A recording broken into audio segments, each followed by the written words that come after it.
नमस्कार। भक्ति और मोक्ष में आप सबका स्वागत है। आज के वीडियो में मैं आप सबको जया तथा भैमी एकादशी करने के क्या फायदे हैं और इसकी महिमा क्या है वो बताऊंगा, जो स्वयं श्री कृष्ण ने युधिष्ठिर को बताया था और जिसका वर्णन भविष्य पुराण में मिलता है।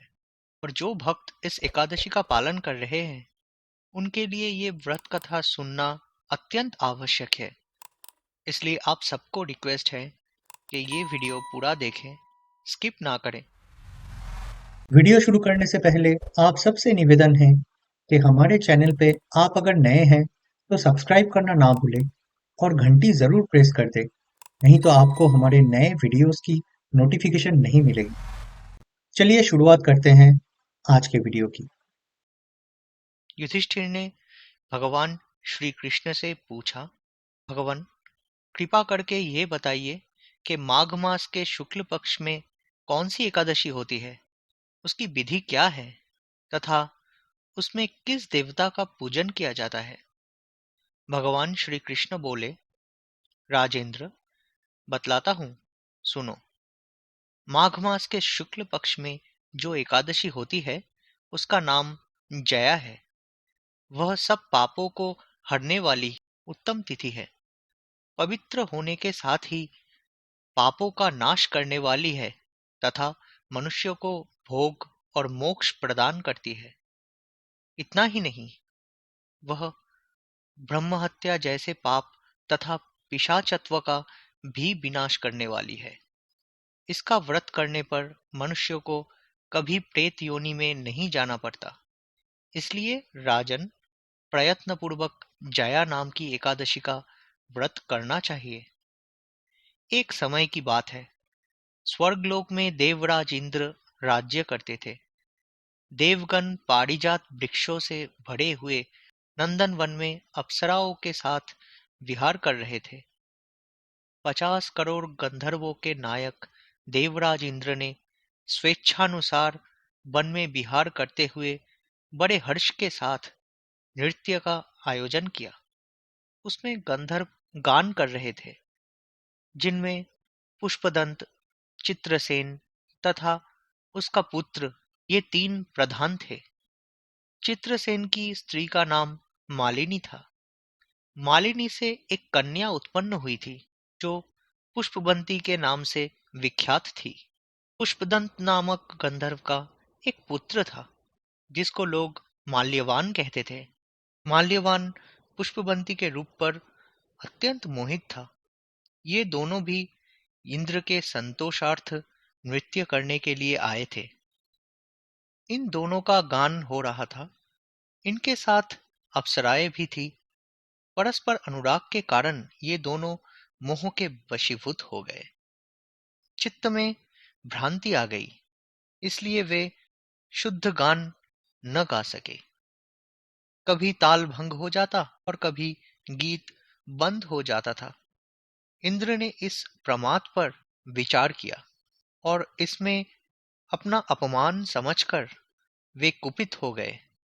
अतः इन दोनों को श्राप देते हुए बोले, ओ मूर्खों, तुम दोनों को धिक्कार है। तुम लोग पतित और मेरी आज्ञा भंग करने वाले हो। अतः पति पत्नी के रूप में रहते हुए पिशाच हो जाओ। इंद्र के इस प्रकार श्राप देने पर इन दोनों के मन में बड़ा दुख हुआ। वे हिमालय पर्वत पर चले गए और पिशाच योनि को पाकर भयंकर दुख भोगने लगे।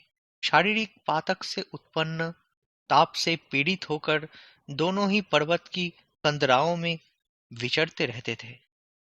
एक दिन पिशाच ने अपनी पत्नी पिशाची से कहा, हमने कौन सा पाप किया है जिससे यह पिशाच योनि प्राप्त हुई है।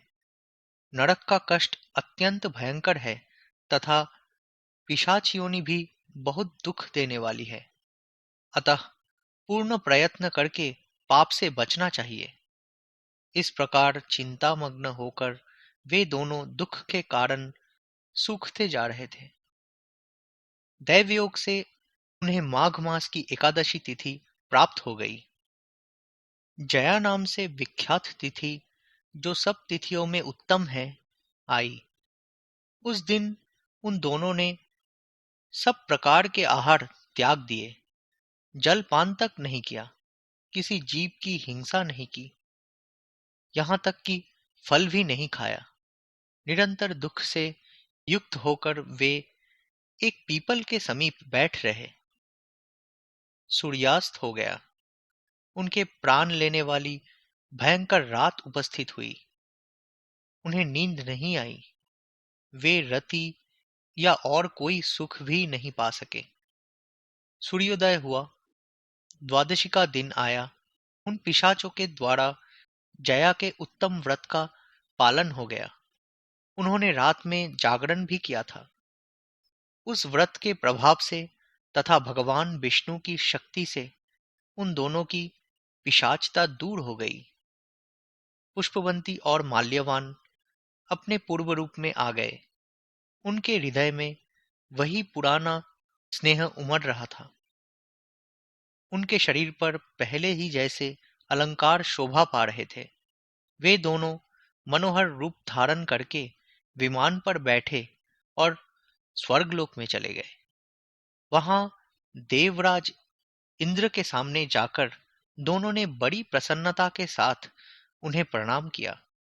उन्हें इस रूप में उपस्थित देखकर इंद्र को बड़ा विस्मय हुआ। उन्होंने पूछा, बताओ, किस पुण्य के प्रभाव से तुम दोनों का पिशाचत्व दूर हुआ है? तुम मेरे श्राप को प्राप्त हो चुके थे, फिर किस देवता ने तुम्हें उससे छुटकारा दिलाया है?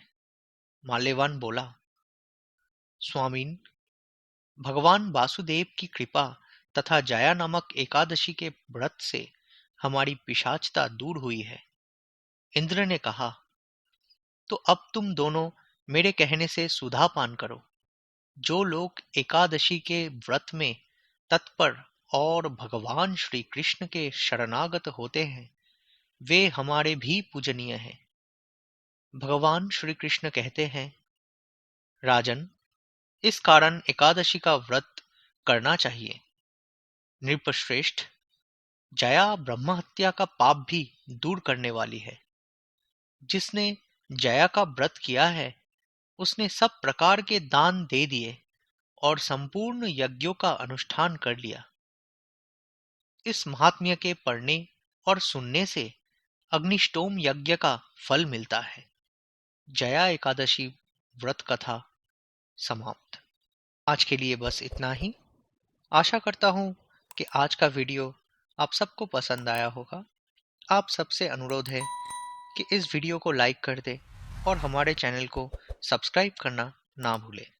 मिलते हैं अगले वीडियो पे।